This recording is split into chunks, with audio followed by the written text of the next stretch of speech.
Bom, então vamos dar início ao nosso debate da nossa quarta edição do Festival Assim Vivemos aqui em Santa Cruz do Sul. O Festival Assim Vivemos que iniciou em 2003 no Rio de Janeiro, em Brasília, e foi realizado bienalmente desde então. O festival onde começou a audiodescrição no Brasil, onde esse recurso de acessibilidade começou a ser apresentado ao público no cinema no Brasil. Então, aqui em Santa Cruz é a quarta vez que nós estamos, e o tema deste ano, escolhido para o debate, a partir da curadoria que fizemos dos filmes que trouxemos nessa edição aqui em Santa Cruz este ano, é autismo e arte, motivado pelo filme Quem é o Último, este filme da Bielorrússia, que nós assistimos agora. Então, para fazer parte dessa desse bate-papo aqui, eu chamo nossos 4 convidados de hoje. A Linelli Lemen, por favor. A Linelli é coordenadora do Departamento de Inclusão da Pessoa com Deficiência na Secretaria do Desenvolvimento Social e Inclusão e coordenadora do Agosto Laranja, além de intérprete de Libras. Luciano Schirman, por favor, assessor contábil e coordenador do projeto Elo Perdido, de identificação de plantas terapêuticas. Ele tem baixa visão e vai contar para vocês mais os outros motivos pelos quais ele vem debater conosco. Morgana Grace Troian, médica formada pela Unisc, atualmente trabalhando em atenção básica em Santa Cruz do Sul, autista nível 1 de suporte com diagnóstico tardio.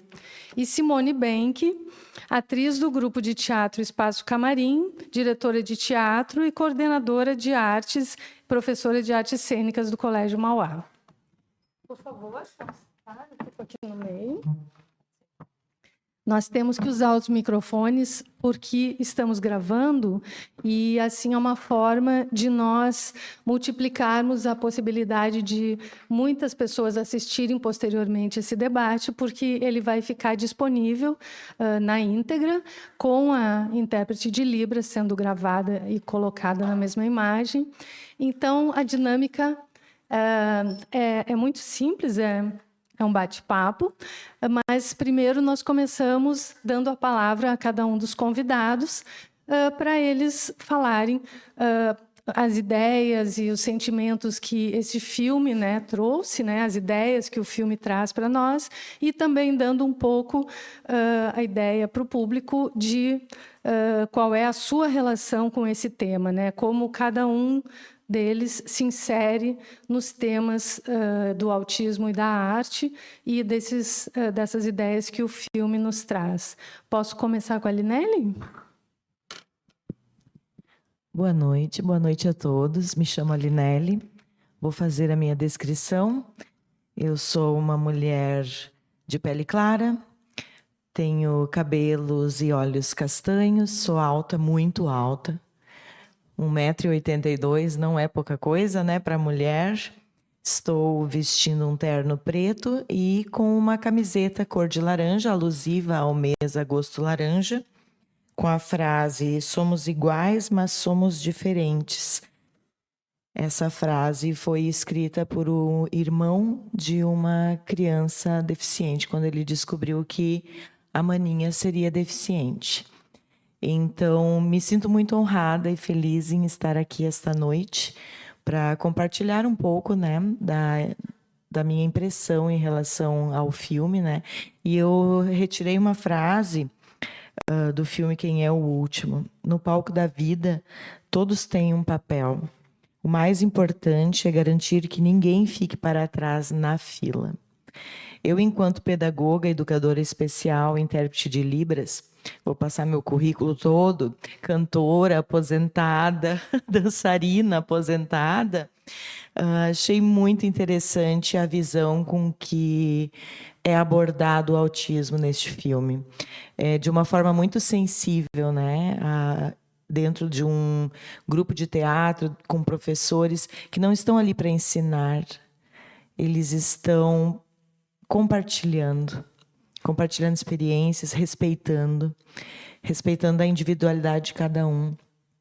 Não existe uma maneira forçada, vamos ensinar, vocês vão aprender, não.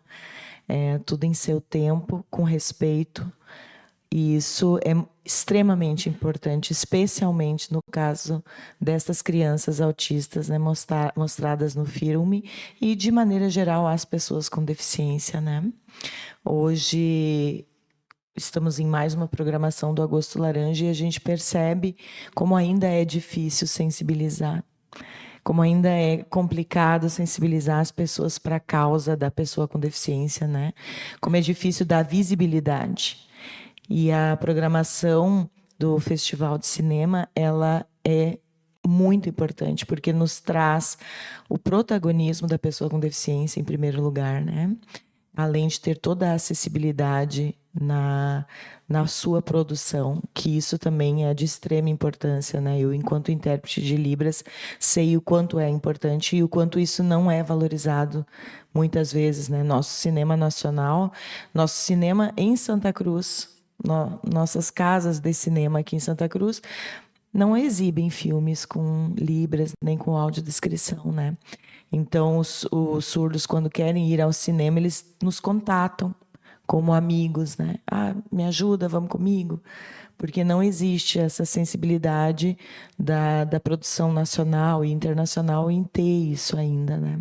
Então, quando tu traz para Santa Cruz um festival de tamanha importância, nós temos que agradecer este momento.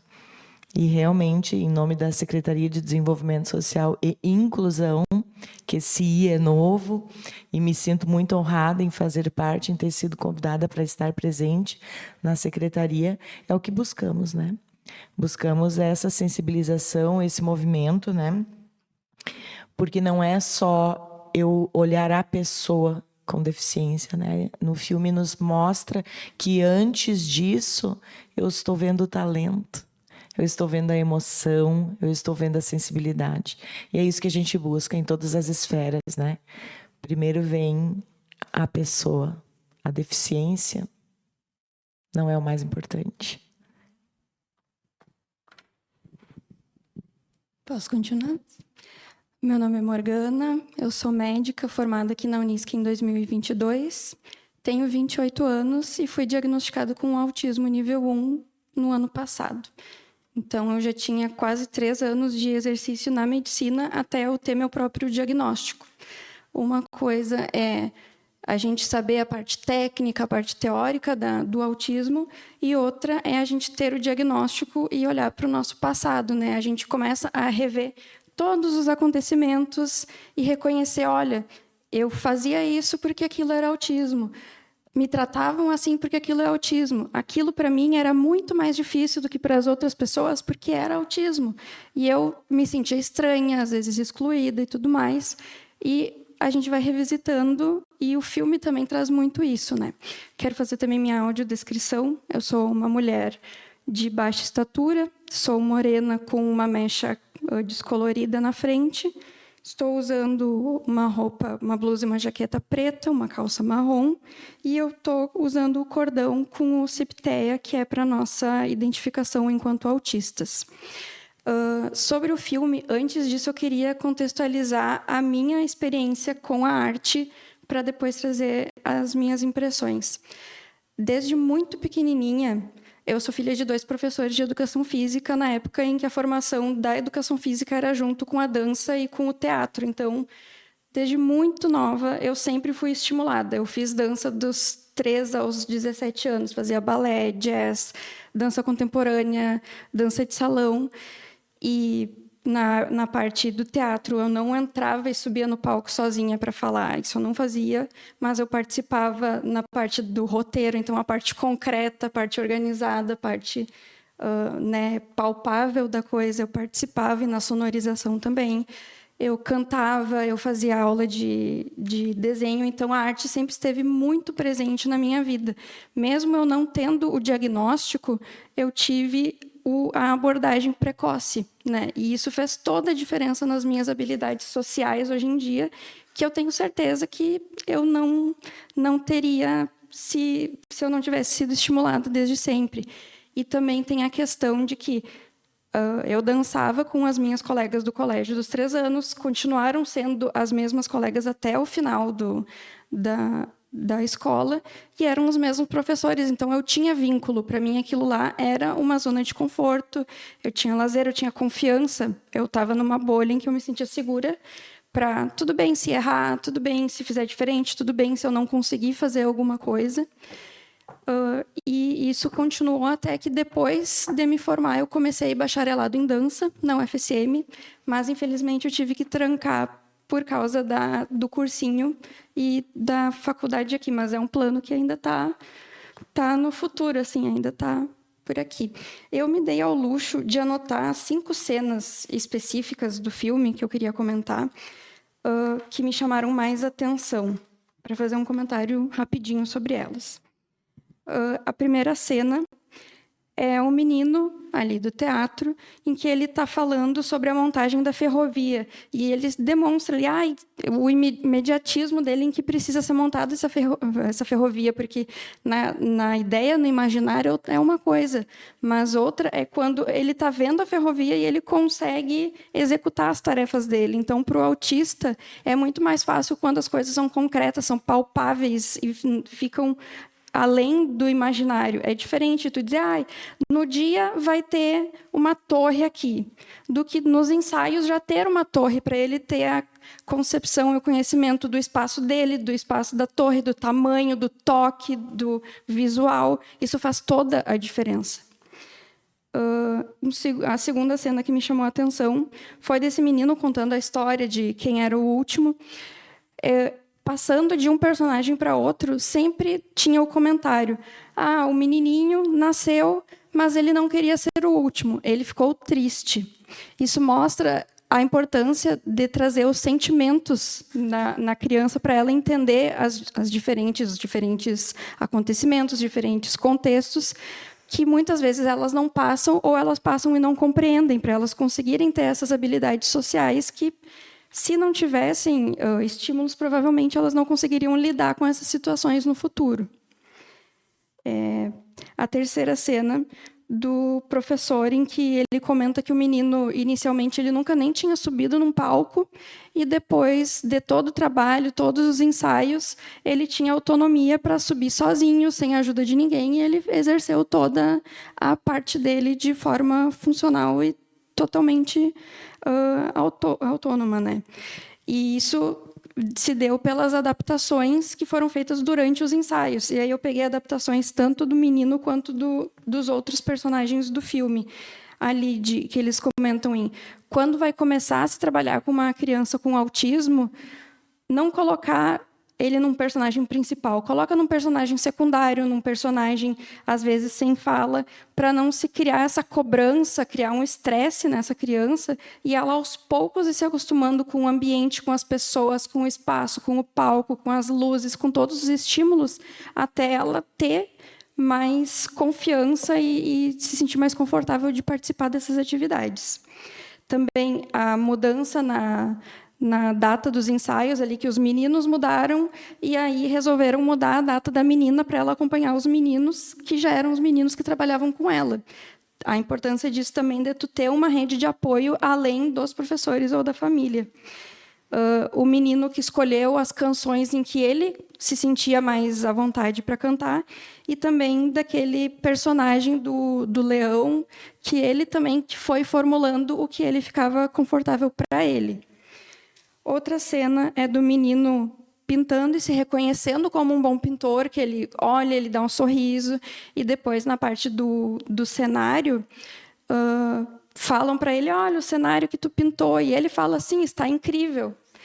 E como é bom e como é importante as pessoas reforçarem isso para uma criança, que ela tem talentos, que ela tem potencial artístico, que ela tem potencial social, para sair desse nosso pensamento quase automático, que a gente aprende, o autismo, ele tem um limite. Essa criança, ela é autista, ela vai crescer, vai sair da escola e, não querendo ofender a essas profissões, mas ou ela vai virar ajudante de caixa ou ela vai virar repositor de mercado.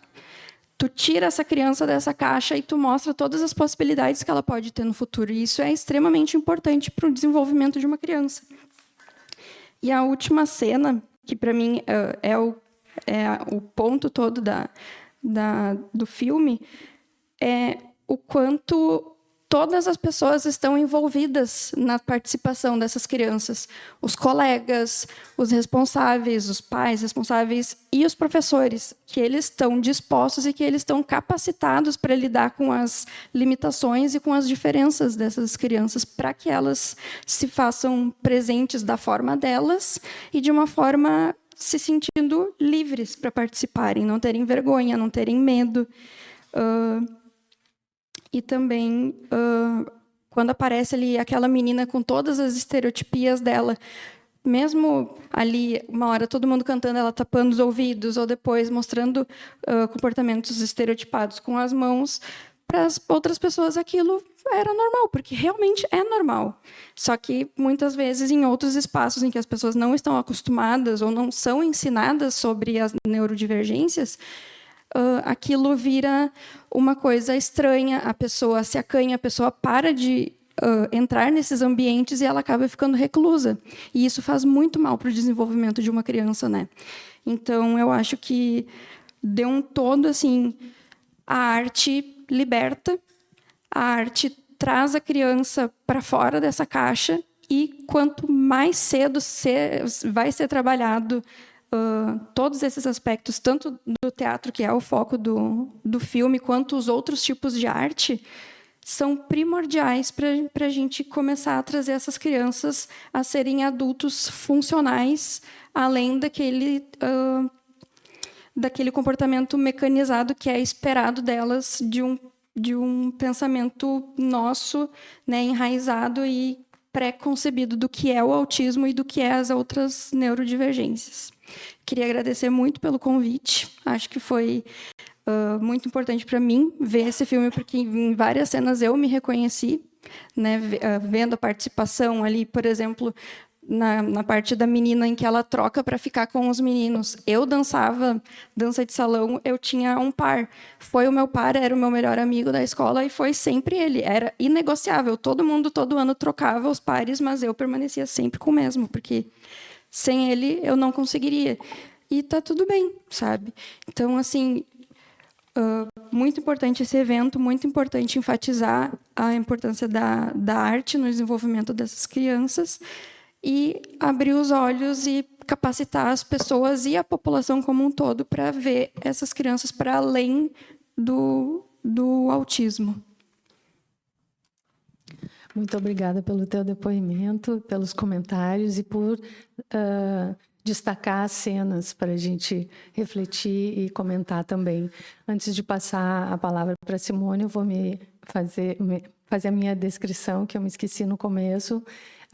Eu sou uma mulher de cabelos castanhos, cacheados, estou usando óculos, estou com um blazer vermelho, tenho a pele clara e usando um lenço rústico bege, combinando com o casaco e a blusa de baixo.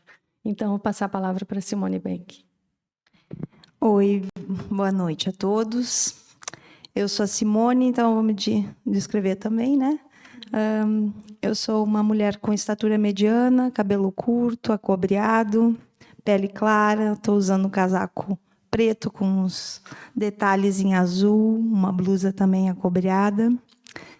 E eu venho aqui muito honrada de estar aqui presente, porque eu já estive em vários lugares desse festival, né? E um deles é na recepção desse festival, nesse Brasil afora, quando a gente morava fora, lá no Rio de Janeiro, a gente participou, Duca, que está aí também, na recepção desse festival, na produção, e a gente teve contato com muitas pessoas incríveis, né? Com um aprendizado inacreditável e que eu levei para dentro da educação quando eu voltei também. Foi, acho, primordial isso, né? Ter tido esses contatos e perceber a relevância de cada ser, com tudo isso aí que tu estava descrevendo também.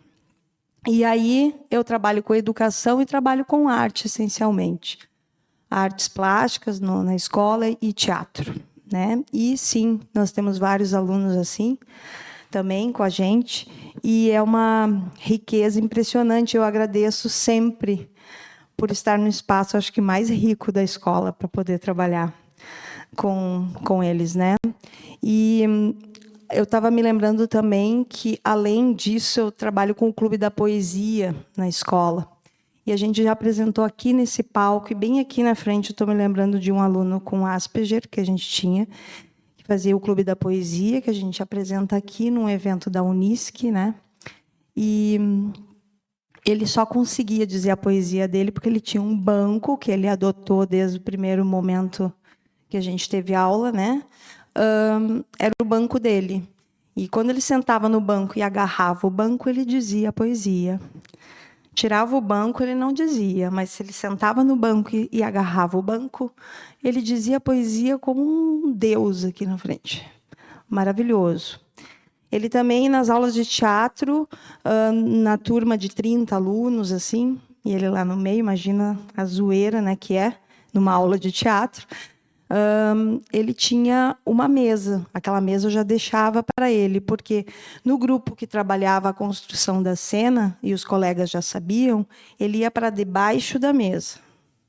Lá ele se organizava. Os alunos ensaiavam a cena deles, ele ficava lá embaixo, ele ouvia tudo, percebia tudo, depois, na hora de apresentar, ele apresentava, mas ele não ensaiava junto. Ele só percebia tudo.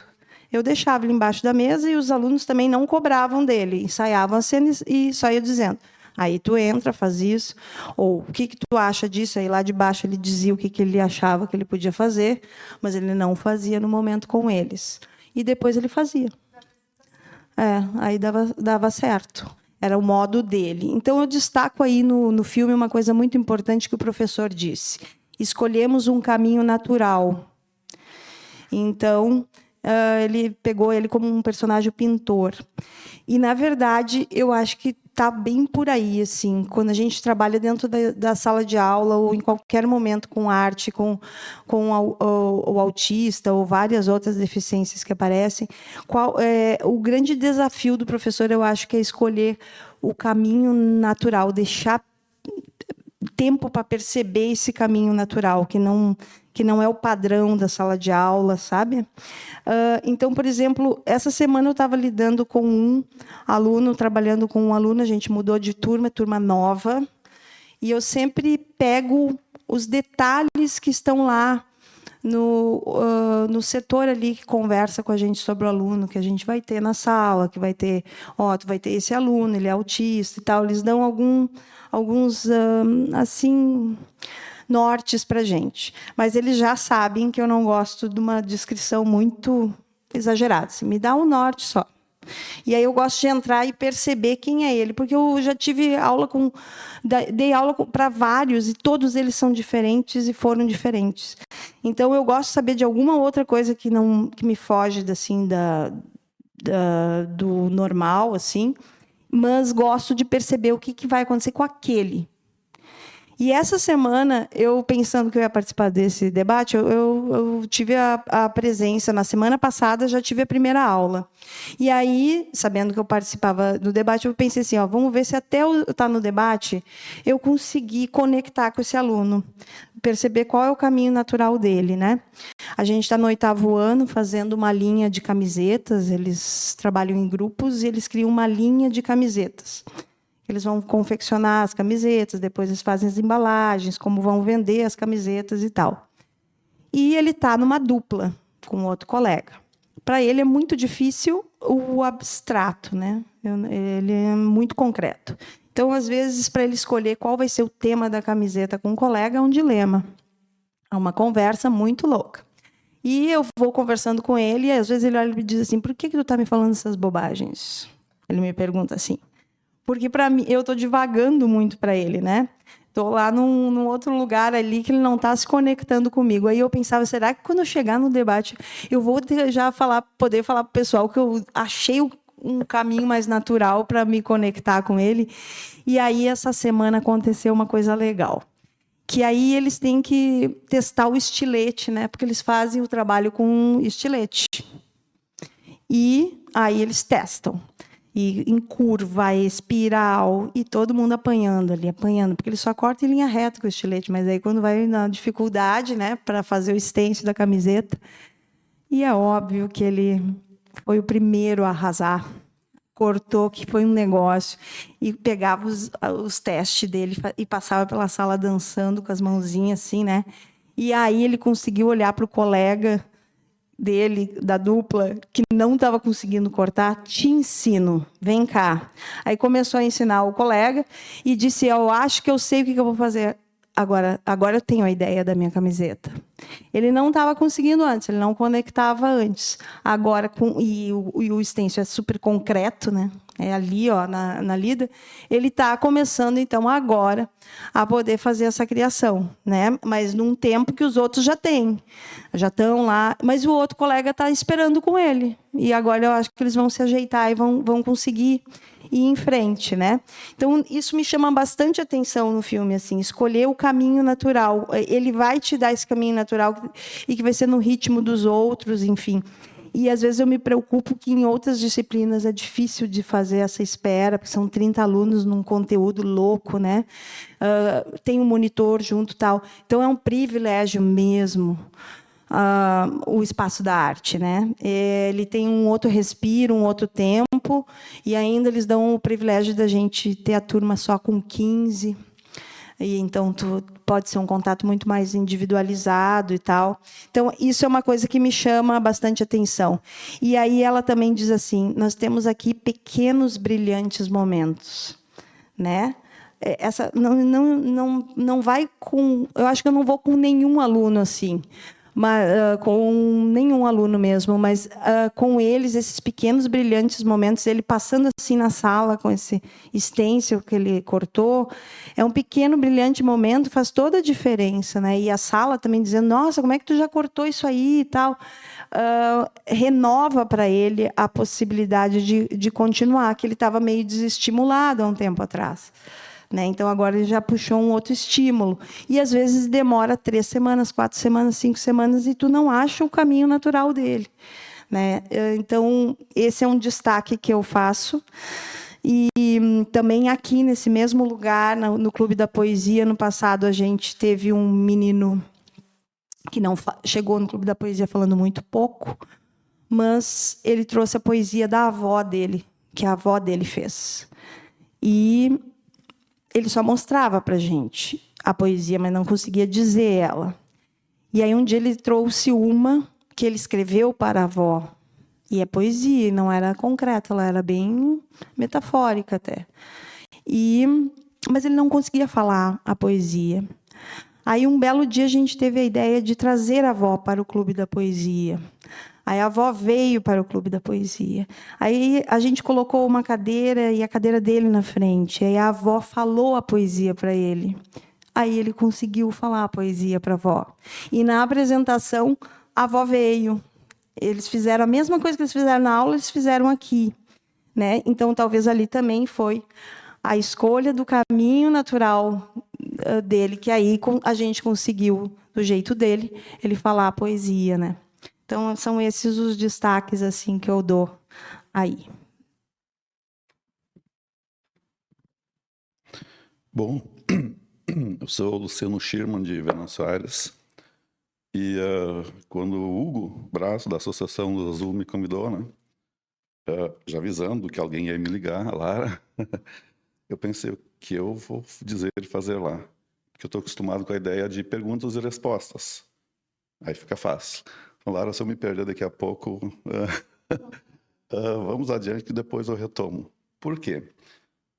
Eu fiz inúmeras anotações aqui já, fiz em casa também. Só que a minha deficiência, na verdade, é a baixa visão. Então, o meu histórico é, desde 2002 e 2006, 2012, fiz 3 intervenções no mundo da oftalmologia, que a Lara, eu acho que conhece bem, né? E todas as 3 tiveram rejeição 2, 3 meses depois. E, no fundo, então, eu estou há 15, 16 anos já com todo o tempo do mundo para pensar. e pensamento livre é perigoso. A gente começa a tentar resolver problemas que são dos outros e as coisas vão acontecendo. Mas o que o autismo tem a ver com isso? Eu fiquei 15 anos, eu tive muita sorte na vida, muita sorte. Porque eu não me lembro de absolutamente nada até os 7 anos. Eu faço aniversário em janeiro e, quando eu fiz os 7 anos, logo fui para o colégio, só falando alemão. O primeiro dia foi assustador. No dia seguinte, eu me escondi atrás do muro de pedras lá no interior e não fui para o colégio, né? Mas meus pais me descobriram uma hora depois, eu tive que ir. Então, a vida inteira eu tive muito medo. E isto transformou tudo em... ele é muito inteligente. Porque eu ocupo todo o tempo do mundo tentando descobrir antes o que as pessoas vão precisar de mim. Isso é assustador. Mas, e aconteceu o quê? Então, passei todo o primeiro grau, o segundo grau, nesse formato, né? Vou pegar o fim do gancho do filme do Daniel, que eu vi antes, que me perturbou um pouco, porque as coisas vão aparecendo. Estou com 53 anos e não há motivos para me esconder. Por isso que eu venho aqui a Santa Cruz e aqui eu me exponho. Na minha cidade eu não faço isso ainda. Para proteger os meus pais, que nunca vão entender isso. E aí eu estou falando com, como é que eu vou dizer, com muito conhecimento de causa, porque eu passei as situações todas possíveis já. Alguns meses antes de terminar o segundo grau, que foi na cidade, eu fazia o percurso de 15 quilômetros de bicicleta do interior até na cidade. Fui convidado não, eu fui raptado no interior para trabalhar num escritório contábil na cidade. Porque ele é muito inteligente. Óbvio que eu não queria isso, né? Eu queria ficar no interior lá. Eu acho que eu teria sido muito mais feliz. Mas são opções, quem sabe não se sabe. E aí eu passei 15 anos nessa empresa. Foi meu único trabalho durante toda a vida, tirando uma exceção de um mês lá, que foi uma experiência que não deu nada certo, numa empresa de calçados, que eu trabalhei por um mês e pouco, e aí duas pessoas começaram a brigar, porque era para mim trabalhar aqui ou ali. No dia seguinte não fui mais, fiquei confuso, não sabia o que fazer. Também não pedi demissão, uma semana ou duas depois alguém me achou e sei lá o que aconteceu. Mas o conflito me afastou dali. Nessa empresa contábil eu fiquei 15 anos. Só que no segundo ano, estamos lá em 1990, aí talvez, como eu nunca tive contato com arte, isso não existia nos meus currículos, nada lá, de colégio, eu via no cinema, nos filmes, que raramente conseguia olhar a noite afora, uma realidade que era impossível de encontrar no dia a dia. O que era o cinema? Eu não tive dúvidas. Fiz assinatura de uma revista chamada Sete, na época. Assinei a revista. Isso era o meu mundo, aquilo era incrivelmente distante da realidade que eu vivia. E, passado um ano e pouco no escritório, eu fui puxado, óbvio, para a parte, lá tinha uma tal de máquina chamada computador, que uma pessoa sabia operar. Eu estava ali com 18 anos, e foi pego, que eu fazia o serviço de rua, de boy, e me colocaram na frente do computador. Nunca mais saí. Alguns anos depois eu era responsável por todo o sistema de informática, né? E de todos os improvisos, eu virei mestre em TI. Todo mundo diz técnica de tecnologia da informação, não, técnica de improviso. Então, eu passei a vida inteira improvisando situações porque a gente conseguia. O improviso sempre foi mais barato, né? Custa caro depois. E um ano depois, uma pessoa entrou na sala lá, eu me lembro dessa cena até hoje, né? Abriu a porta, eu fico olhando para mim, sorrindo para mim. Eu estava meio de lado, olhei assim, aquele sorriso amarelo, que eu dei, o que está acontecendo? E essa pessoa disse, igual a um filme que eu olhei. Eu achei interessante, porque essa pessoa depois contou o filme para os outros 2 colegas que estavam ali, e ele é muito inteligente. Olha, é igual o cara do filme, igualzinho.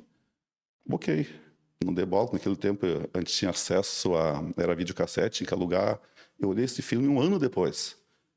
Só que nesse meio tempo fiquei intrigado. O que é isso? Porque outros também olharam e disseram que eu era igual ao filme, né? E quando eu olhei uma revista lá em casa que eu tinha lá, meu medo começou a ficar 10 vezes maior. Era o Rain Man, ganhador do Oscar, Dustin Hoffman. E depois, quando eu fui olhar o filme, não, claro que eu não sou. A partir dali começou o meu medo de nunca, mas em hipótese alguma, me expor. Porque aqui está dito várias vezes, doença, doença, doença. E como eu vou ficar aqui quando descobrirem isso? Isso é até hoje, porque hoje em dia, tentaram me diagnosticar depois, o Hugo, que me diagnosticou direto nas conversas, né? É em cima da síndrome de Asperger, né? Então, o Asperger aqui, o detalhe não interessa. Hoje em dia, eu acho que ela está dentro do autismo, inclusive, né? Eu não acompanho isso. Então, essa foi minha história. Sou um autista que não quer ser autista, mas assim que eu tiver a segurança de ter uma renda no mês seguinte, sem correr atrás das perícias do INSS, imediatamente os meus projetos voltam. E aí sim, porque eu passei as experiências de ativista lá no turismo rural em Venâncio. E o que existe de ponto de partida sempre vender plantinhas, e o assunto plantas aparece. E o erro do que é uma planta e ela sendo vendida de modo cada vez mais... internet é fora, então é um caos, né? Então eu quero o quê? Refazer o que eu fiz na época, no meu tempo ocioso. Eu tinha uma coleção de 365 plantas, eu dizia medicinais, depois eu entendi o risco que eu corria, né? Mas com alguma capacidade terapêutica que a pessoa decide. Eu quero ter a planta com a identificação técnica.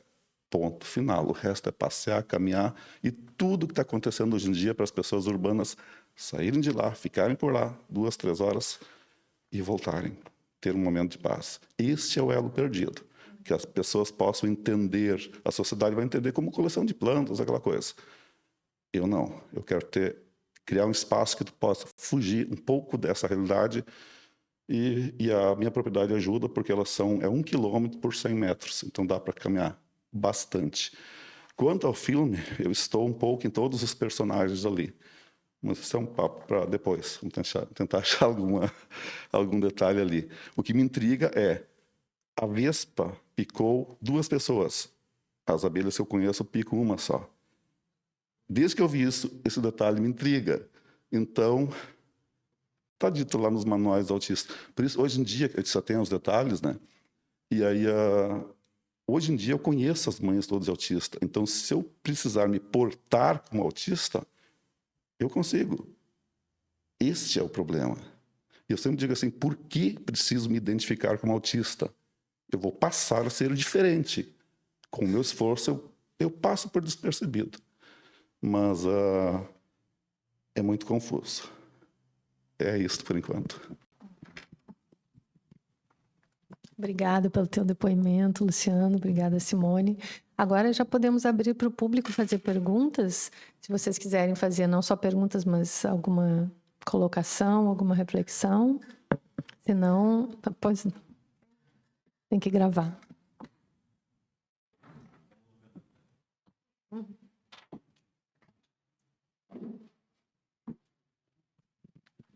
Eu queria saber o que é o autismo nível 1, e como é que foi esse processo teu de diagnóstico e como isso se manifesta durante o teu trabalho.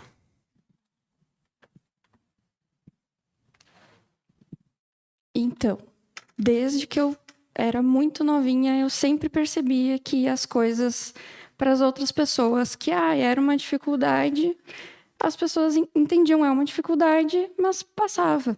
Eu tinha um treco antes de fazer. Eu era aquela criança que, vamos ler, cada criança lê um parágrafo, lê uma frase do texto. Tem 17 crianças na minha frente, eu já contei, eu já sabia qual era a minha frase. E Deus o livre, alguém lê 2, porque daí eu já ia me desorganizar para ler.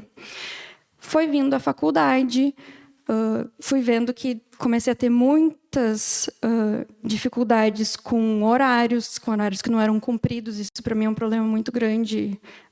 Eu me programar para um horário, para um local, uma coisa, e de última hora isso mudar.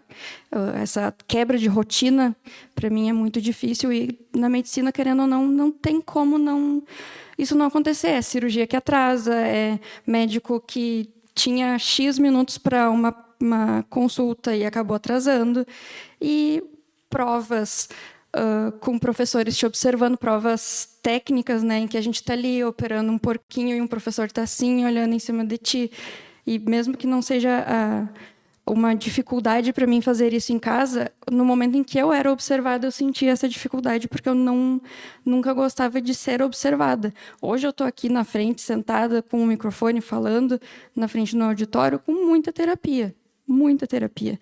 Porque, por exemplo, na minha formatura da faculdade de medicina, na minha festa, só com amigos meus e familiares, eu tinha um texto, eu fiz um discurso bem bonito, lindo, maravilhoso. Chegou na hora, travei. Não consegui falar para as pessoas que eu mais gostava, que eu mais confiava, que eu tinha ali dentro da minha bolha, minha zona de conforto, eu não conseguia falar. Mas o diagnóstico veio no seguinte: ano passado, se não me engano, em abril ou maio do ano passado, quando teve as enchentes, as pessoas começaram naquele desespero de vai todo mundo no mercado comprar um monte de coisa, estocar papel higiênico, isso e aquilo. Eu, como morava sozinha, eu sempre fui daí no mercado de 2 em 2 dias para comprar uma quantidade pequena de carne e essas coisas para não estragar, porque não tinha necessidade de ficar estocando grandes quantidades. Sempre usei fone de ouvido com música, porque eu não gosto do barulho nem da rua, nem das pessoas e tudo mais. E naquele dia em específico, fui lá no mercado, estava na fila já do caixa, uma fila gigantesca que estava indo do caixa até a padaria ali do fundo, no Miller. As pessoas se atravessando no corredor, assim, entre umas e outras, e se encostando e me encostando, e é uma coisa que me incomoda muito, assim, com quem eu tenho intimidade está tudo bem, eu sou uma pessoa muito carinhosa do afeto, mas quem eu nunca tive contato, eu não tenho liberdade, isso me incomoda muito. E aí, para melhorar, terminou a bateria do meu fone de ouvido, então eu estava ouvindo tudo. Aí as pessoas se atravessando, gente tocando, ouvindo tudo, barulho. E a mulher que estava na minha frente, por uma coincidência, reconheceu a mulher que estava atrás de mim. Então ela se virou e elas começaram a conversar no meu ouvido. E aquilo me tirou tão do sério que me deu muita raiva, muita vontade de chorar. Assim, é aquela coisa caricata da criança que queria deitar no chão e espernear no mercado, sabe? Não fiz isso por questões cognitivas de entender que não é o certo, que isso não deveria acontecer, mas eu peguei, larguei minha caixinha do supermercado no chão e fui embora, sem minhas compras, porque eu não conseguia. Na terapia, eu faço terapia desde os 18 anos, desde o início da faculdade. A gente já conversava sobre a possibilidade de eu ter traços autísticos. A gente pegava o DSM ali, porque seguido eu tenho pacientes em que eu faço o diagnóstico, e eu sempre ficava, eu também fazia isso quando eu era criança. Eu também era assim. E dava dicas para as mães, assim, quem sabe, tenta desse outro jeito. Talvez o teu filho vai aderir melhor, vai conseguir fazer essa tarefa se tu for com uma outra abordagem. Sempre tinha, assim, uma identificação com essas crianças, né? Conseguia criar um vínculo muito rápido. E aí, quando aconteceu esse episódio do mercado, eu disse, não, eu estou tendo prejuízo. Eu estou deixando de conseguir fazer tarefas no dia a dia, no trabalho. Naquele momento em específico, eu estava há 1 mês. Eu sempre trabalhei em consultório sozinha, mas naquele mês eu fui mudada de setor e eu estava trabalhando num escritório com que era tipo ilhas, assim, eram 4 pessoas ao mesmo tempo. Então era telefone, era pessoa entrando e saindo, gente que eu não conhecia, conversa paralela, e aquilo ali eu não conseguia produzir, aquilo me irritava, eu tinha que ir no banheiro para simplesmente respirar, porque a minha bateria social acabava muito rápido e eu ficava muito irritada.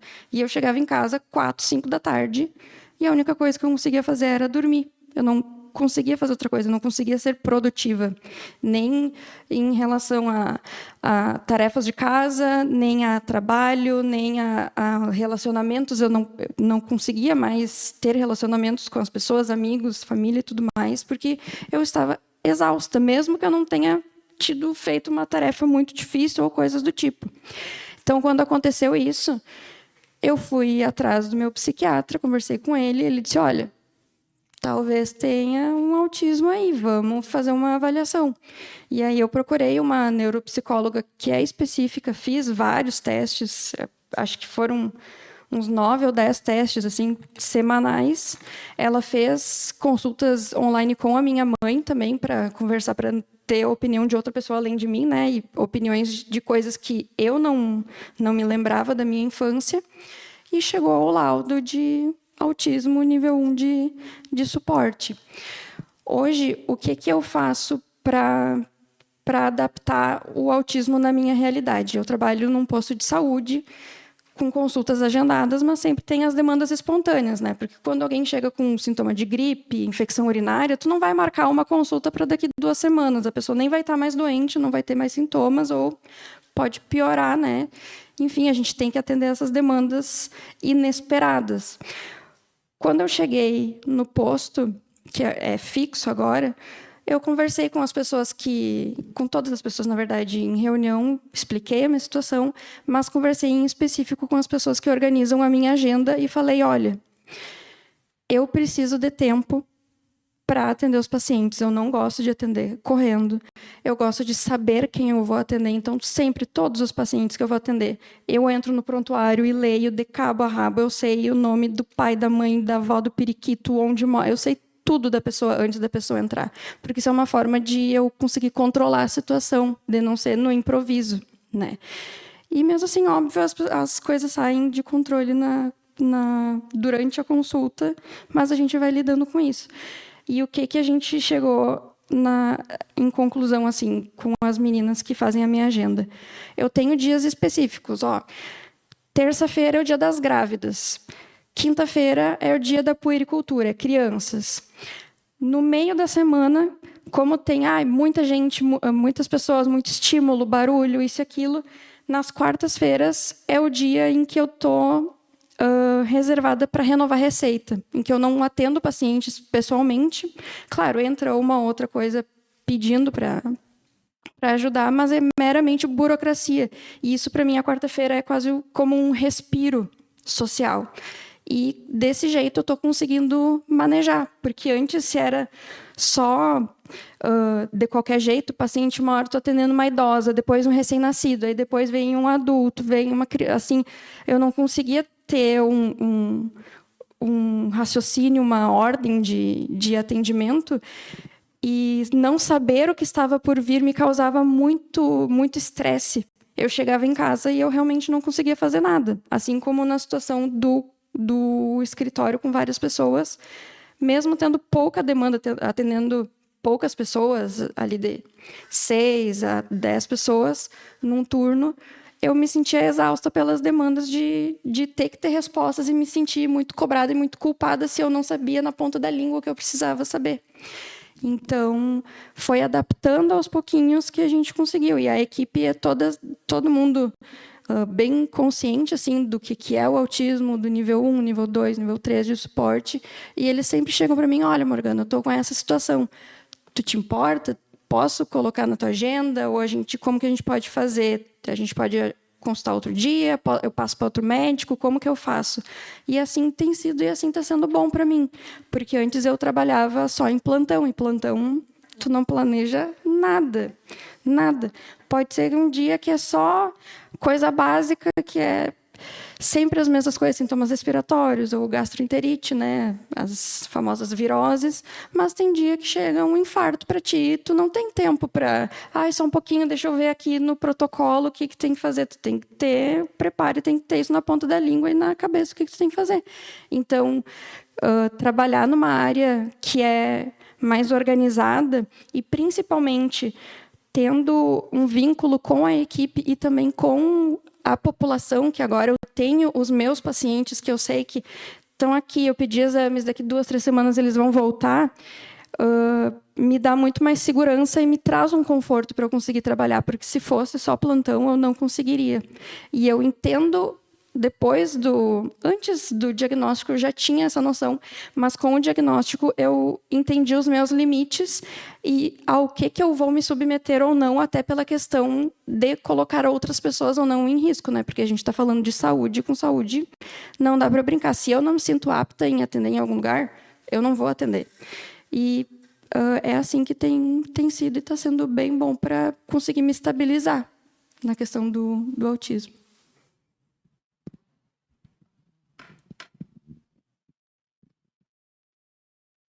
Mais alguma pergunta do público?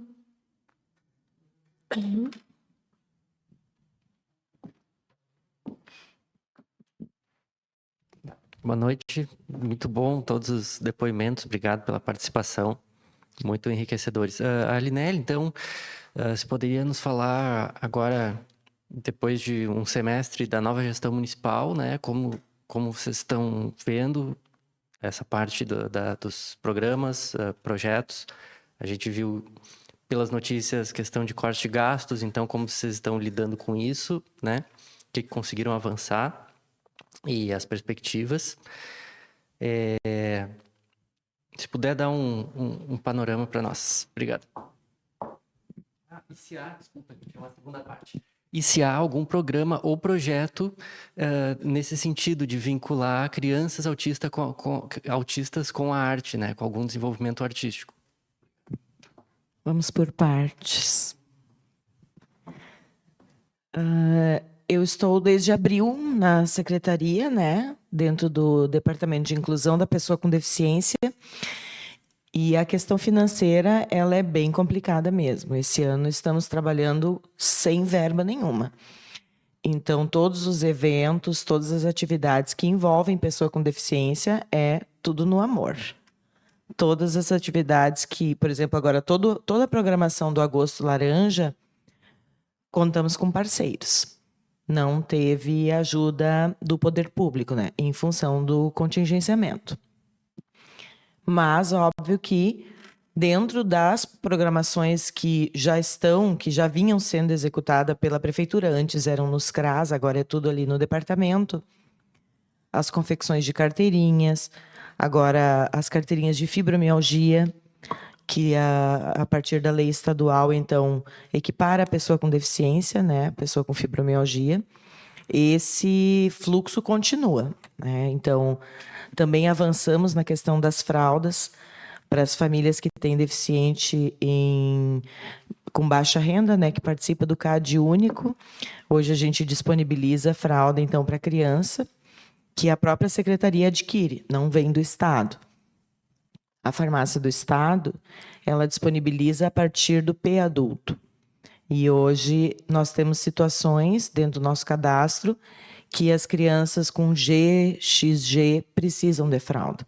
E o G adulto não tem condições, né? Então, esse foi um movimento que a secretária fez para que, mesmo sem condições financeiras, a gente pudesse apoiar, então, essas famílias para que elas tivessem, né, a fralda gratuita, porque hoje o atendimento, as terapias, por mais que tenham uma que outra que ainda consiga gratuita, vocês sabem que não é o suficiente, né?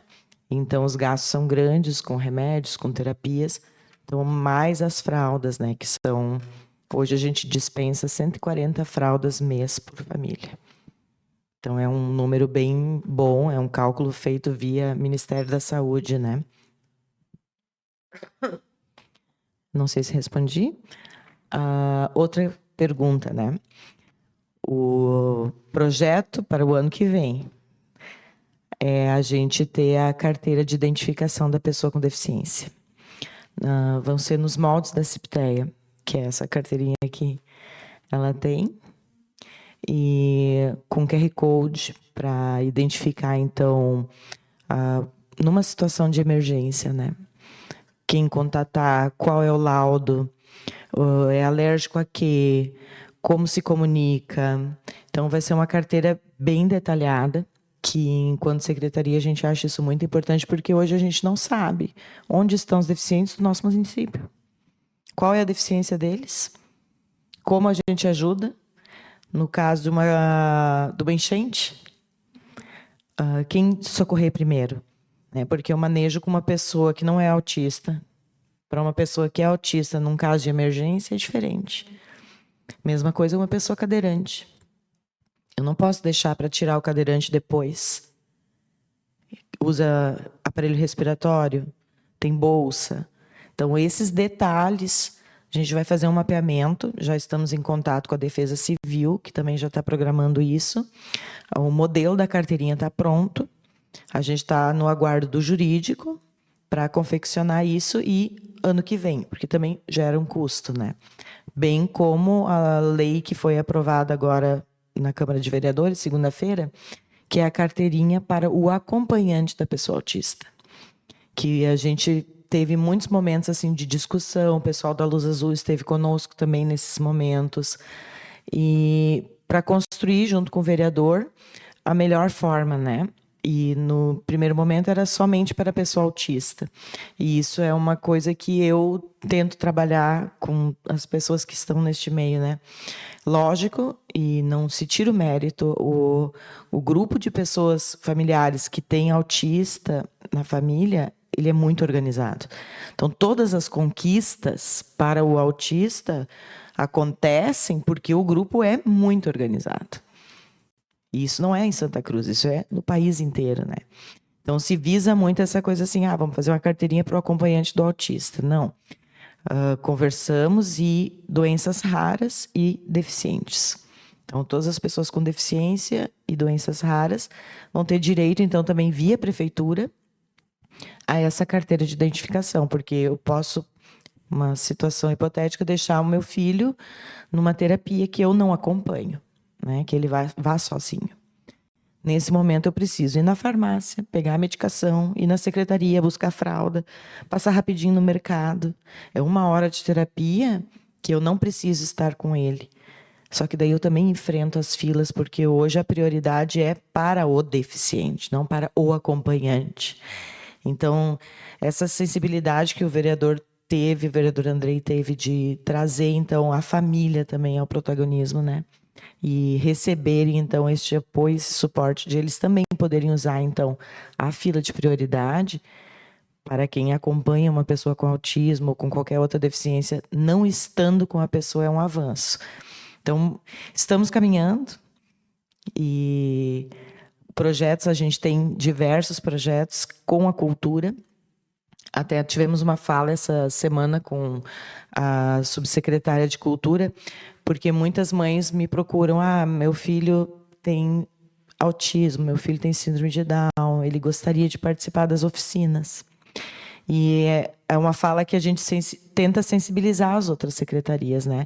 Não preciso abrir uma vaga específica. Eu vou abrir uma vaga para aquele curso, aula de música, aula de dança, né? Computação, enfim. As vagas estão abertas. É livre, qualquer pessoa pode se inscrever. Para que não haja essa barreira. Mas se inscreveu um aluno que tem síndrome de Down.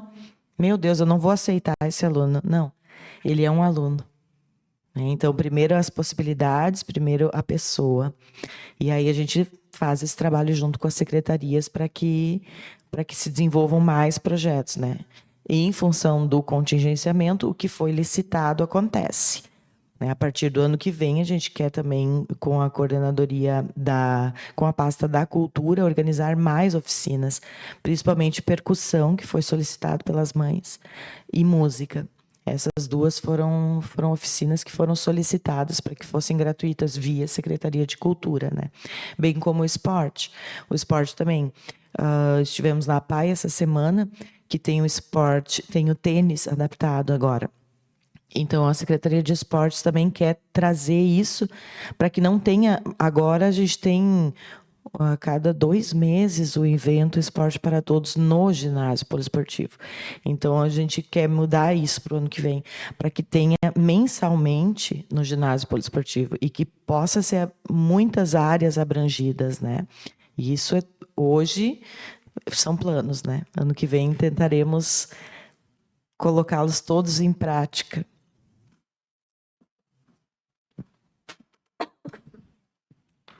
Obrigada, Linelli, pelas respostas. Enquanto vocês vão pensando em outras colocações, eu gostaria de perguntar para o Luciano sobre isso que você falou no final, sobre você ser um autista que não quer como é que você disse? Se identificar como autista, eu não sei se eu entendi bem, tem alguma coisa a ver com a sua família, com a imagem que eles têm disso. Gostaria que você explicasse um pouquinho melhor para nós. A experiência, quando me foi apontado aquele dedo dizendo que ele é igualzinho, né? E algum tempo depois associei e vi que era o tal do filme, gerou um medo, porque estamos em 1992. Eram outros tempos. Tanto que a própria revista de cinema que dizia doença, que existia um autista real por trás do personagem, né? Bom, de lá para cá, como a visão, o problema da baixa visão logo foi identificada em cima da ceratocone, que foram tecnicamente 3 erros, porque nunca deu muito certo, mas nunca houve um erro técnico do médico, apenas que ela voltou e não devia ter voltado. Então, isso me desestabilizou completamente e acabei tendo que sair da empresa, de forma muito estranha também. E aí entra a psicologia já também. E o que me deu um temor cada vez maior. Alguns meses antes da empresa, uma psicóloga detectou que eu estava extremamente tenso e nervoso, porque havia um acúmulo de atividades, eu fazia tudo 24 horas, dormia em casa e estava estranhamente casado na época. O que se dizia nos meus tempos, autistas até podem casar. Poxa, vamos fazer um gancho aqui com relação ao filme anterior, que eu vi o final, e tem um detalhe que me marcou ali, que eu estou desde aquela hora pensando nisso. E quando começa a pensar numa coisa que não consegue focar no resto, eu me desestabilizei. A força que é algo assim, e como não há todos os adultos aqui conseguem entender isso, eu fiquei 13 anos casado. E no filme dizia que a pessoa teve lá a primeira relação sexual antes de um primeiro beijo. Eu até hoje não tive esse beijo. Em toda a minha vida, com 53 anos, eu não sei o que é um beijo. Relação sexual, tudo aconteceu normalmente. Mas eu nunca consegui desenvolver o afeto. Agora, eu sempre desenvolvi o tal do amor, que eu digo, o que é amor, não sei. Mas o amor sem nenhuma cobrança, sem nada. Como é que eu vou dizer? Fugiu a palavra agora. Isso eu tenho para todo mundo. Mas a afetividade eu não conseguia desenvolver isso. Mas voltando então, eu acabei saindo, uma psicóloga me orientou. E para essa psicóloga eu consegui me abrir e falar sobre isso. O autismo apareceu, ela tentou me identificar. Só que um pouquinho antes ela me mandou para um psiquiatra. Diagnóstico no primeiro encontro, síndrome do pânico. Poxa, ele estava certo. Eu tenho medo de pessoas, cada vez eu vejo mais isso. Só que como eu já estava ali há praticamente alguns anos, toda vez que eu tenho uma situação de medo, eu acabo enfrentando ela. Eu não sei de onde vem isso. Mas descobri que na filosofia, a partir do momento que tu pega o medo e transforma ele em algo real, a ansiedade, essas coisas todas, transforma isso em medo. E eu vou por ataque. Eu me dou mal na maioria das vezes, mas outras vezes eu avanço. Então, essa questão de enfrentar gerou isto. Por que eu preciso ser identificado como autismo? É para ajudar a causa toda. Beleza, entendo isso. Tanto que estou aqui. Mas não preciso me identificar. Identificar não é o termo, é diagnosticar, né? Porque eu já tenho problemas demais na cabeça, eu sempre digo, por causa da visão. Então se tornou, de certa forma, divertido, eu levo para o humor sempre, mas a base é muito real, muito séria. Por isso que, com tanto tempo ocioso depois, com problemas na cabeça, que eu vi que não iam mais ser solucionados, o autismo começa a crescer. Sim, eu quero e vou voltar para ele lá na minha comunidade, mas eu preciso tirar algumas camadas de estresse fora, porque senão eu estou colapsando toda hora.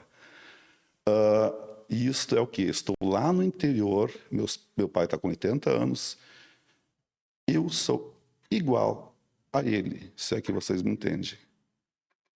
Ele é muito mais do que eu. Então eu preciso proteger eles. Por quê? O que aconteceu? O psiquiatra me entupiu de remédios. Foram 6 meses, eu acordei depois. O que eu fiz nesse período foi alucinante.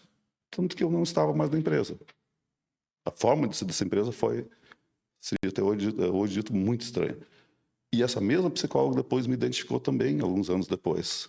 Só que aí uma pessoa muito importante foi lá na frente do meu pai e trouxe esta revista aqui em 2017. Teu filho é igual. Estamos em 2007. Isso acabou com a minha vida até hoje. De lá para cá eu comecei a andar para trás, esperando uma oportunidade para voltar depois. Só que paralelo a isso, eu procurei tudo que é forma de me ocupar. Apareceu um tal de Senar, cursos para tudo que é canto de graça. Andei por tudo para fazer esses cursos, né? Nova Petrópolis, Emater, centros de treinamento. Uau, um posto de saúde, uma semana aprendendo sobre chás. Os médicos diagnosticando e dando chás. Isso não é real. Jovens médicos fazendo isso. E eu dizendo, eu gravava tudo assim, não precisa mostrar isso, não fala para ninguém. Porque era algo inovador, estranho. Pensei, não, em cima disso, o Ministério da Saúde, com listas de plantas medicinais, uau, é isso, vou me ocupar em cima disso. E aí, como assim? O que é uma planta medicinal? Comecei lá na minha propriedade lá fazer uma sequência alfabética. Opa, 50 não vai dar, 100 não vai dar. Eu quero todas. São mais de 400, mais de 500. Sim, as 3 ou 4 que eu andei comprando, a primeira que eu comprei, digamos, para fazer coleção, não era aquilo. E aí eu comecei a... Tá tudo errado. Por onde eu começo? O que eu faço? O termo elo perdido, ele tem multi-interpretações. Mas para a sociedade entender, seria resgatar aquele conhecimento antigo das plantas. Com toda a segurança. Então, por isso, em um ano, eu juntei 365. Dependendo da época do ano, todas estariam lá. Isso é coisa de autista, porque quer fazer o 100%. Não basta o pouco. Em cima disso, então, assim, eu quero enfrentar meus medos novamente um dia, usando esse cenário das plantas, a natureza, turismo social. Não se fala nisso, se fala só no tal rural. E em cima disso que eu vou retomar o meu caminho. Eu espero me levar até os 80, 90 anos. Com uma referência que eu vou ser a referência. Porque desde que eu perdi a referência, professores, o proprietário do escritório, minha referência, eu nunca mais me achei. Eu preciso de uma referência. E eu não tenho ela. Por isso, quando eu cheguei aqui, eu não conheço ninguém aqui. Se o Hugo tivesse aqui, eu estaria bem diferente falando, porque era a minha referência. Mas ele está presente aqui. É mais ou menos isso.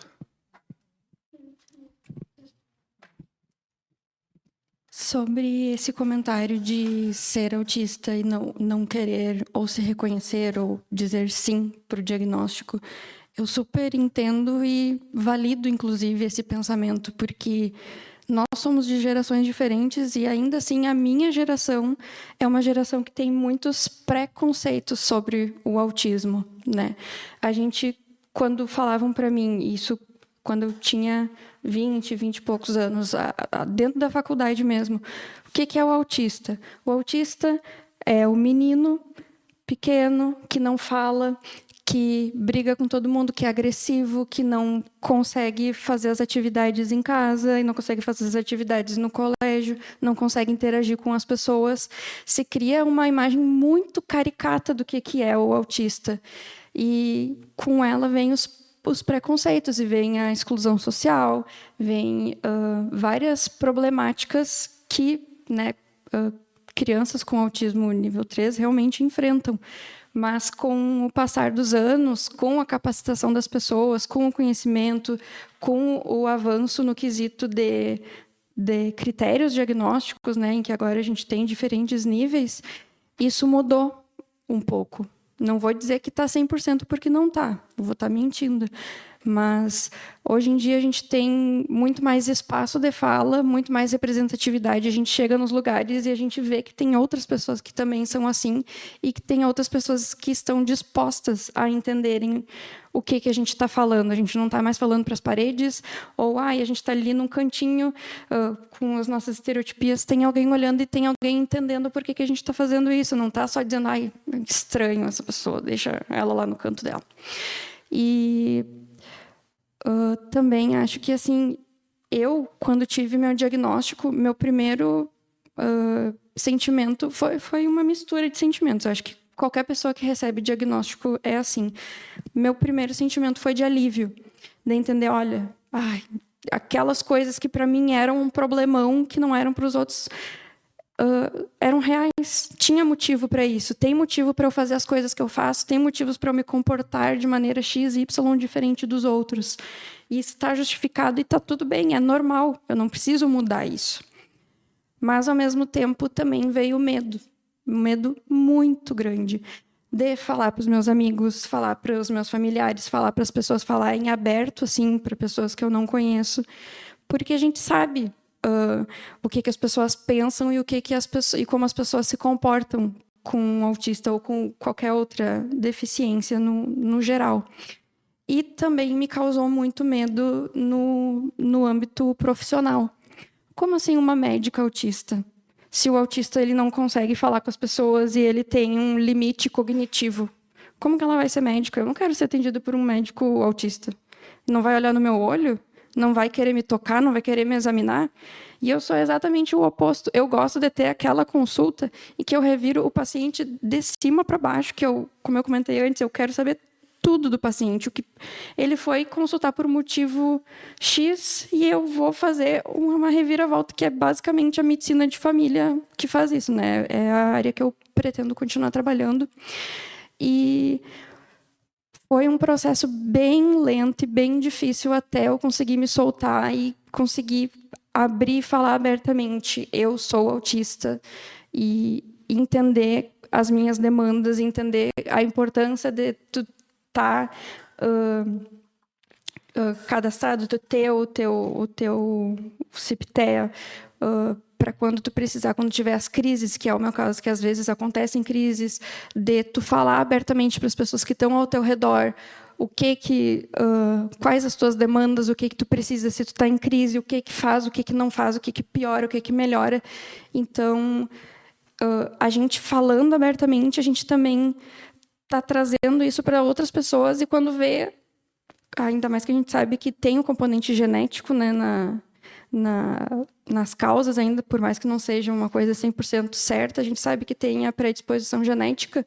Quando vê na família ou até amigos, coisas assim, que estão no nosso círculo, conseguem se reconhecer e, de repente, vem um diagnóstico, e isso também pode ajudar muito na vida delas.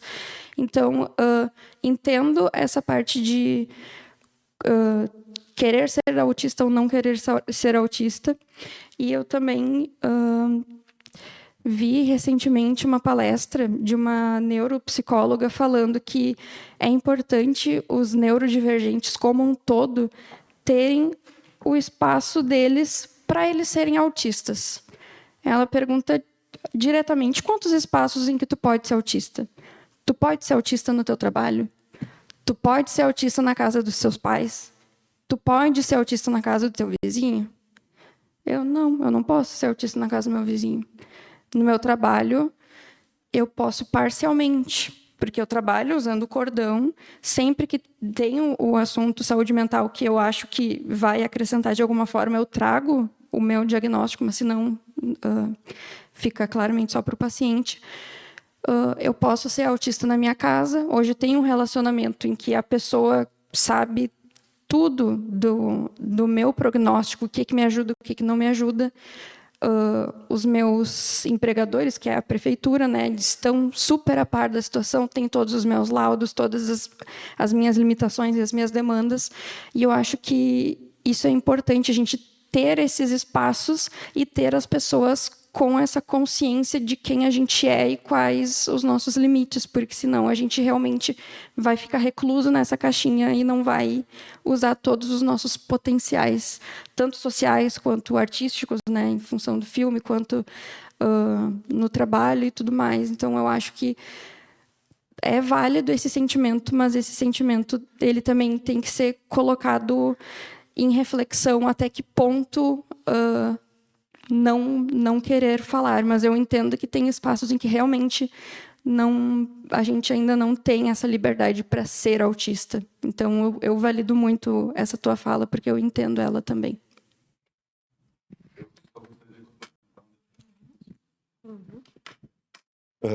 O elo perdido é para isso. Tanto que, como eu virei ativista há 10 anos atrás, lá entre 2010 e 2015, de turismo rural, eu criei vários pequenos espaços com flores, plantas. É só tirar normalmente a bagunça que tem numa propriedade rural, que ela se ajeita e tu pode receber pessoas. Isso aconteceu bastante lá. Agora, e aí vem a pressão, como eu cresci dentro de escritórios contábeis, visitando empresários o tempo todo, isso é um olhar comercial. Eu não quero isso. Eu quero criar esse espaço que ela está relatando. Porque eu nunca encontrei ele. Eu não encontro ele em lugar nenhum que eu vá. Aqui é seguro. Quando eu sair daquela porta, deixa de ser. Por quê?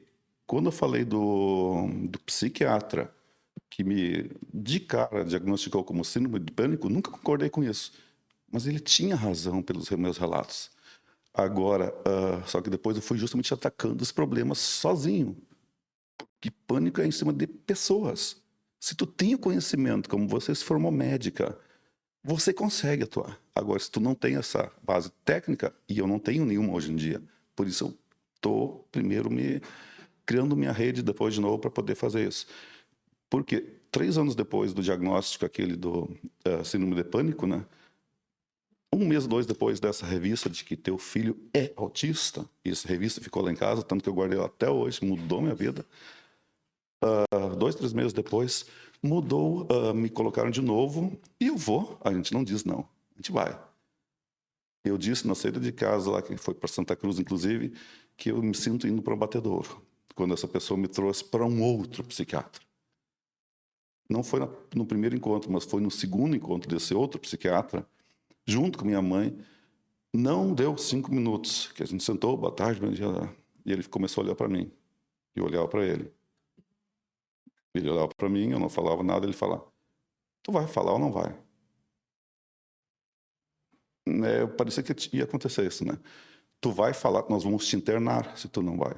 Inclusive, quem me trouxe ficou surpreendido.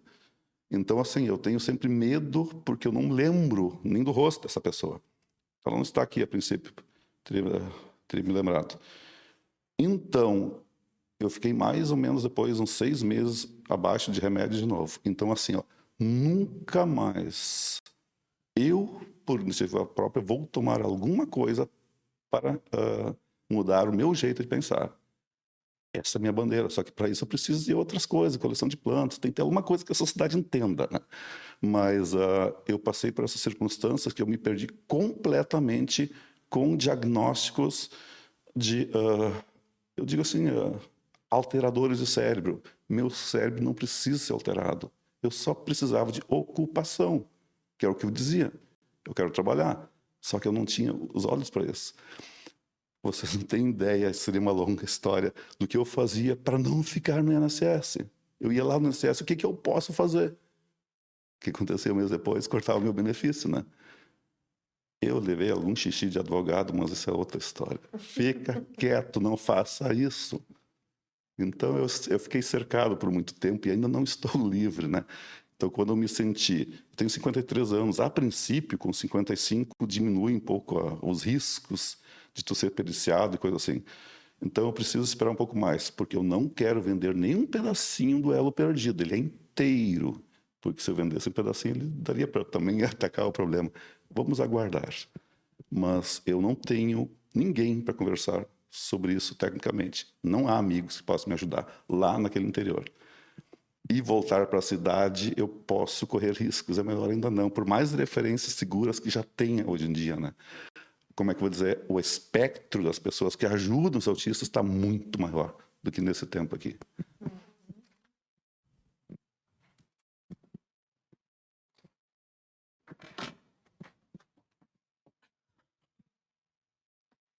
Boa noite, meu nome é Carmen e a gente tem um autista na família, só que a mãe não aceita, né? E o pai cobra as coisas dele como se fosse uma criança sem essa dificuldade, né? Então, assim, como você colocou, foi aceito pela família, né? O diagnóstico e, assim, o que daria para fazer, né? Tipo, é bem difícil. A mãe não quer nem ouvir a palavra autista, né? E eu também não sabia disso. Quem me falou isso foi a avó da criança, né? Então, assim, é bem problemático mesmo essa situação que eu tô colocando aqui. para resolver.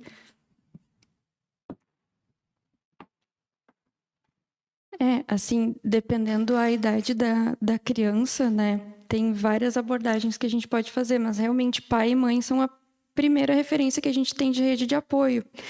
Nesses casos, a nossa rede de apoio tem que ser ampliada, né? Avós, tios, primos, a própria escola, se já for idade escolar da criança. E ela precisa de uma abordagem multidisciplinar. Não estou falando só da criança, estou falando a família como um todo, né? Inclusive, uma coisa que eu sempre faço quando eu atendo uma criança autista pela primeira vez, seja na hora do diagnóstico, seja uma criança que vem, que no sistema já vem ali a faixinha identificando, né, o lacinho, identificando que é uma criança com autismo. Eu atendo a criança, faço todo atendimento e depois eu olho para a mãe, porque 99% das vezes é a mãe que está acompanhando, não é o pai. E eu falo para a mãe: mãe, e tu? Quando consultou a última vez? Como que tu tá? Quando que tu fez exames? Teus exames estão em dia? Porque já é uma mulher adulta, já tem, provavelmente, fazer rastreamento de câncer de colo de útero, câncer de colo de mama, essas coisas assim que as mães vão deixando para depois a saúde delas em função dos filhos. A família toda tem que ser conscientizada e tem que ser, não vou dizer tratada, mas tem que ser abordada a família como um todo. Eu acho que essa negação talvez possa ser um pouco a questão do não conhecimento do que é o espectro autista, justamente porque a gente tem esse pensamento enraizado daquela caricatura daquela criança que não vai ser funcional nunca, né? Então, eu acho que nesse caso ir na rede de apoio secundária, familiar, própria escola, e trazer para dentro de casa essa discussão, e terapeuta ocupacional, psicóloga, se for o caso, fono, enfim. A gente sabe que uma criança autista demanda várias áreas da saúde, mas a família também. Os meus pais, quando eles receberam essa notícia, eu já fazia acompanhamento psicológico e psiquiátrico há muitos anos. Eu não tinha diagnóstico de fato, mas já fazia acompanhamento. Eles já sabem das situações que aconteceram comigo. E eles sempre entenderam, sempre não. A partir do momento que aconteceu um episódio X, eles passaram a entender. Saúde mental é uma coisa importante a ser falada nessa casa. Principalmente meu pai, que era uma pessoa mais fechada, assim, para falar. E eu tive mais abertura para falar. E quando veio o diagnóstico, não foi de primeira, não foi na primeira semana, não foi no primeiro mês que eu conversei para eles. Foi um dia em específico que eu chamei eles para minha casa e disse: olha, precisamos ter uma conversa. E eu tive a sorte de... Os meus pais, os dois, são professores de educação física. Minha mãe atua com isso até os dias de hoje, então ela está acostumada. A professora, ela tem alunos com deficiência em todas as turmas, e com a educação física é um desafio ainda maior, né? Tu fazer tarefas adaptadas o tempo todo. Ela passou pela pandemia com essas crianças, então, e na pandemia... o primeiro semestre da pandemia eu fiquei em casa também, então eu acompanhei boa parte disso. Então a minha mãe já tem uma noção das dificuldades, das limitações e das adaptações que têm que ser feitas. E o meu pai participa do Rotary, que também tem movimentos e tem projetos relacionados ao autismo. Então, para mim, foi um aviso mais brando, assim, que eles de primeiro ficaram...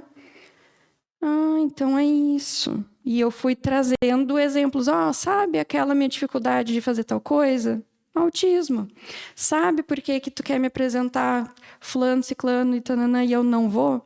Autismo. Sabe por que eu como todos os dias as mesmas coisas e eu não consigo sair dessa rotina alimentar? Não interessa se eu fui em 4, 5, 6 nutricionistas, eu não consigo, com 28 anos, comer uma fruta X, ou não consigo tomar um suco Y? Autismo. E eles foram juntando os pontinhos que eu também demorei para juntar e aceitar. E, no caso, quando as famílias não aceitam, é realmente um problema, porque é tempo, né?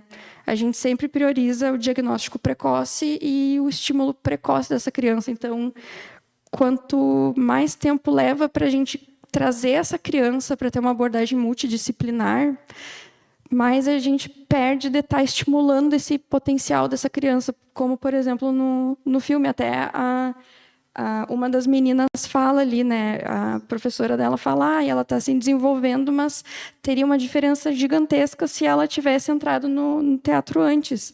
É o mesmo caso, é a mesma coisa. Então, eu acho que expandir a rede de apoio para além de dentro de casa e trazer esse assunto de uma forma a quebrar os tabus que tem na palavra autismo, porque autismo não é um palavrão, mas tem muita gente que acha que é, né? E fazendo isso, fazendo uma sensibilização, trazendo para a realidade, eu acho que as coisas tendem a melhorar e essa criança pode receber o tratamento que ela merece, né? Deixa eu colocar aqui. Isso dá para ver bem na escola. Os que não têm o laudo, por algum motivo que a família, como tu agora mesmo deste o exemplo, é complicado para o professor, inclusive para os colegas que estão na sala de aula. Quando antes se sabe de tudo isso, que nem eu falei, essa escolha do caminho natural, tu já sabe mais ou menos que tu está recebendo aquele aluno que tem aquele laudo, o teu jeito de agir, ele já é mais imediato, os colegas também já passam a entender melhor, e quando ele fica nesse vão, é difícil para todo mundo. E aí a escola também, quando o pai e a mãe estão mais abertos, já sabem disso, e a conversa entre a escola e a família fica bem forte, e se cria uma rede maior também para atender esse jovem dentro da escola, sabe? Tudo é um facilitador. E esse afastamento, ele é uma coisa que faz tudo patinar. Aí eu imagino para a criança também como deve ser, né? Isso não é fácil.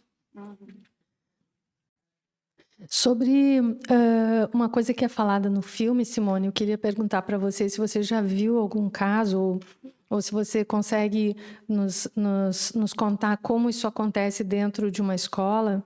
No filme, uma das entrevistadas, acho que a Irina, fala que o importante é conhecer cada pessoa que está participando, cada criança que está participando do projeto e tentar identificar o talento daquela pessoa ou um dos talentos, né, o talento mais proeminente daquela pessoa e focar naquilo nos trabalhos, né, puxar aquilo para fora, porque daí ela diz que desenvolvendo aquilo se expande pelo cognitivo global da pessoa. Então, queria saber se você visualiza, sim, em algum aluno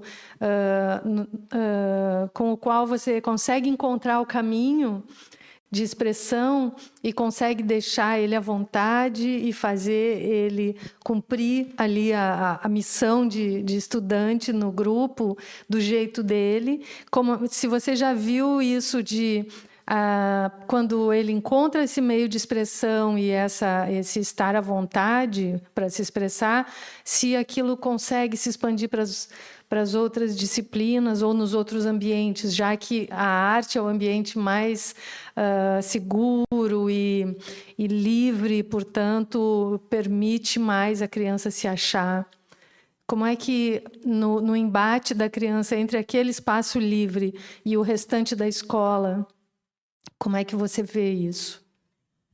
Tu diz do momento que eu trabalho com esse jovem, são vários momentos que a gente consegue perceber, né? O autista, ele tem uma coisa que quando ele gosta de uma coisa, ele faz, como tu disse, não é 100%, é 1000%, é um negócio violento, assim. E tem uns que são hiperfocados naquilo também, né? Então, vai além da perfeição, e é uma alegria, uma coisa contagiante. Isso, às vezes, até paralisa os outros colegas. Eles ficam assim, ó, olhando, porque é uma coisa sobrenatural, é além do que a gente possa mensurar, às vezes, né? Tenho no 9º ano, a gente trabalha teatro e vídeo, cinema. Então, eu tenho um aluno que nunca para, ele não senta. Não senta, e era isso, não senta, e é assim.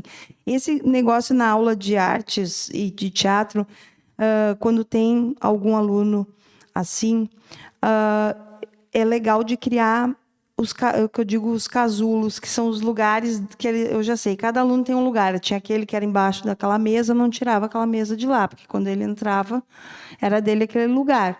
Como tem esse que sempre caminha, e a turma entende que ele caminha e ele vai caminhar, eu vou deixar ele caminhar, né? E ele é muito digital, faz filmes, animações, né? Então, teve um belo dia que a gente colocou luz lá e tal, era o dia de luz e sombra no cinema, a gente falou sobre isso e tal. E ele falava muito de chroma key, que é o tecido verde para poder botar as imagens na frente. E aí eu fiquei com aquilo na cabeça. No outro dia a gente trouxe um pano verde, colocou a luz e tal, e daí os celulares podiam ser usados, né, e tal. E a gente tinha que criar uma imagem, daí sobrepor para fazer essa animação na frente do chroma key. Bom, a turma levou aquela aula e mais 2. Ele fez em 5 minutos o chroma key, né? E aí a gente já pôde projetar o trabalho. A turma fica impressionada com a rapidez e eles passam até quase a ensinar, né, para os outros. Não, tem que fazer isso. E o curioso é que ele pegou o iluminador, que é até o Duca que estava aqui, e disse, cara, tu não pode botar a luz assim. A tua luz tem que estar nessa incidência aqui. Porque agora, quer ver? Estou fazendo aqui, como funciona essa luz aqui, tem que estar nessa incidência. Né? Então, eu tenho mais... É bem isso que ele disse, são esses pequenos, brilhantes momentos. Assim. Tu vê, e ele fica protagonista e cala os outros. É impressionante, os outros ficam assim... olhando aquilo e vão atrás para ver o que está acontecendo aí que tu virou a chave tão rápido, né? Então, eles têm algumas coisas que eles hiperfocam, assim, que é impressionante. E por ali vai... Eu tenho certeza que esse menino é por ali que vai o caminho dele, sabe? Ele gosta de ver filmes, mexer, essa coisa...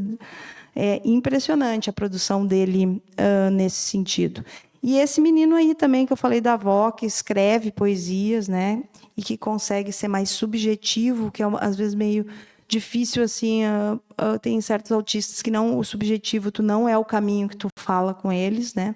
E ele consegue ser subjetivo, começou a falar, e hoje, nas férias de julho, ele conseguiu ir para Inglaterra sozinho. Para conseguir entrar no universo sozinho ali, no inglês, e tentar viver aqueles dias sozinhos. Claro que lá ele tem uma pessoa da família que recebeu ele, mas ele foi sozinho e o orgulho dele de vencer é um jovem aí de 16 anos.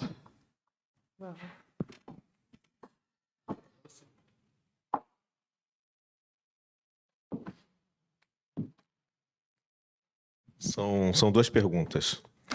Seguinte,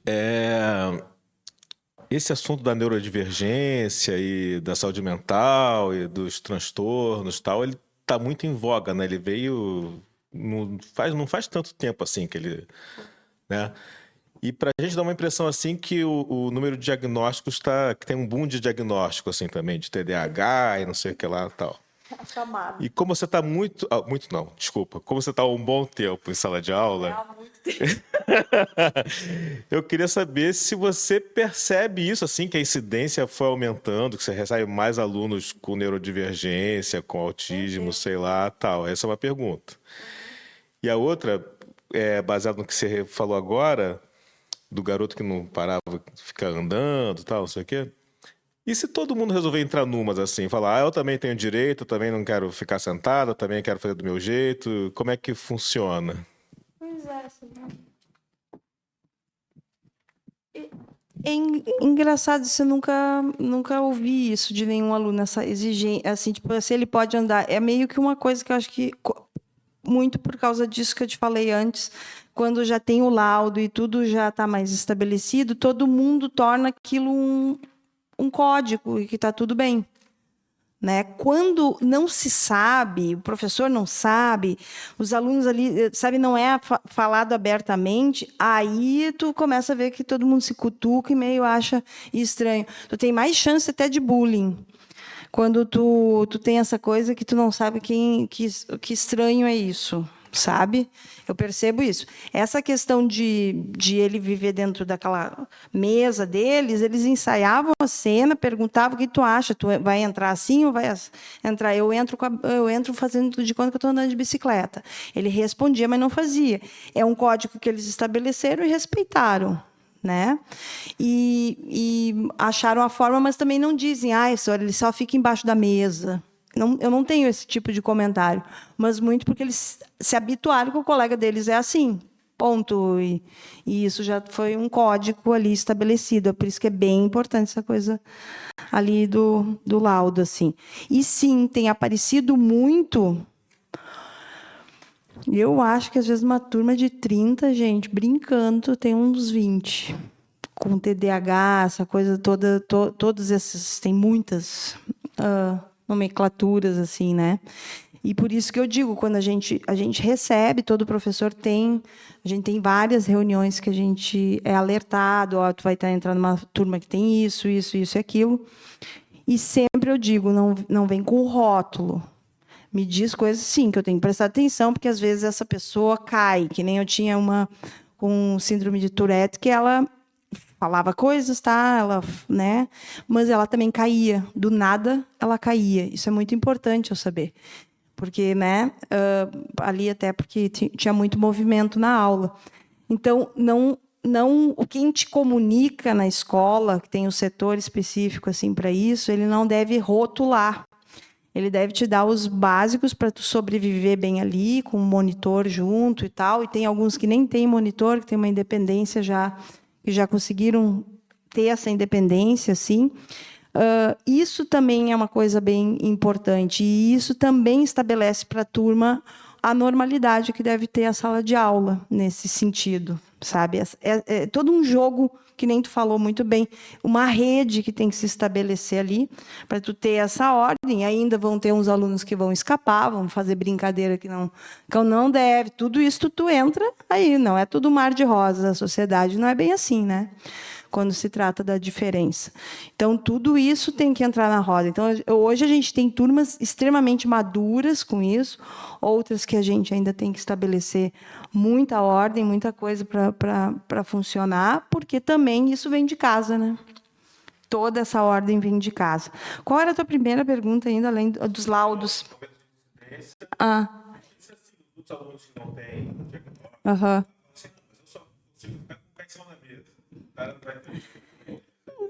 Olha, pois é, isso eu não vejo acontecer muito, assim. Também, se alguém faz, acho que é tirada a chance dessa onda pegar. Não vejo mesmo muito isso. Eu sou professora de AEE. Antes de estar na secretaria, eu estava no atendimento educacional especializado no município. O que a gente propõe dentro de uma escola, né? Que a deficiência ela não seja escondida, que ela seja apresentada para todos, para a turma, para os colegas, para os demais colegas da escola, porque assim como mostra ali o filme, eu até ressaltei aqui, né? Experiências compartilhadas. Isso é para mim, enquanto professora de educação inclusiva, essa é a chave da inclusão. É a experiência compartilhada. É a experiência de tu ser diferente de mim, eu ser diferente de ti.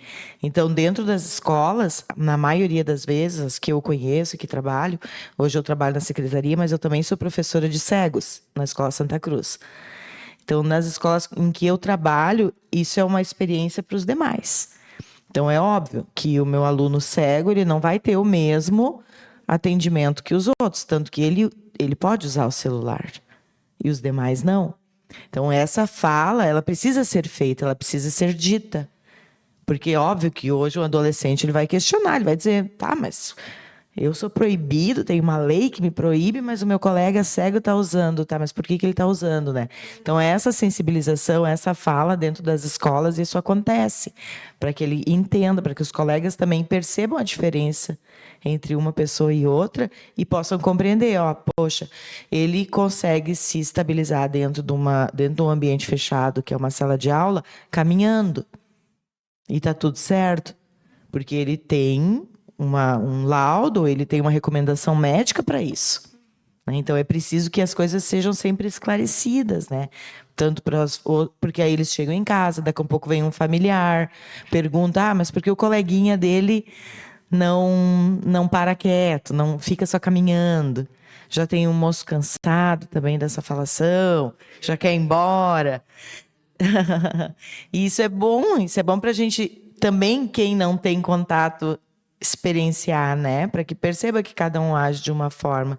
E isso dentro da escola, isso é construído. Porque é assim que se constrói a inclusão, né? Que senão é só larga a criança lá e sorte para os professores, entendeu? Senão não se constrói, né, esse movimento que é tão importante, tanto para a pessoa com deficiência, quanto para as pessoas que não têm deficiência, né? Vou fazer um comentário também. Isso vem bem naquela questão da diferença de inclusão e equidade, né? Porque é diferente de botar uma criança dentro de uma sala de aula e é isso. E outra, tu dá condições adaptadas para ela ser funcional, né? Provas adaptadas, Sim. tudo isso, né? Sim, eu queria fazer um comentário que não é específico da educação, mas pegando o gancho de, se ele pode, por que eu não posso? Com uma vivência minha. Eu, em função do que aconteceu no mercado, hoje em dia, mercado é uma coisa que eu faço questão de ir com o cordão e pegar a fila preferencial, porque eu não consigo mais ficar em filas, mesmo usando o abafador de ruído e, às vezes, mesmo acompanhada. E já me ocorreu a situação frequente, assim, logo depois do diagnóstico, quando eu ainda não tinha o cordão, eu ia para a fila e é nítido. A gente olha as pessoas nas filas do lado, que não são preferenciais, e as pessoas te olham da cabeça aos pés, te procurando. Mas não tem barriga de grávida, não é idosa, não está numa cadeira de roda. Eu já vi até assim, uma mulher assim, eu acho que ela estava contando meus dedos. Eu não sei o que ela estava fazendo, mas ela estava procurando alguma deficiência visível em mim. E eu fiquei assim, tipo, qual a necessidade da pessoa? Como que eu ia interferir na vida dela naquele momento, sabe? E aí eu vi que talvez o laudo e o cordão, a identificação poderiam evitar esses constrangimentos desnecessários, né? E até para a pessoa entender, porque querendo ou não, o girassol, ele é, na verdade, para deficiências ocultas, né? Não necessariamente o autismo. O autismo é o quebra-cabeça. Então, acaba conscientizando as pessoas de uma forma involuntária. Aí, por isso é tão importante, assim, que eu vejo no cordão.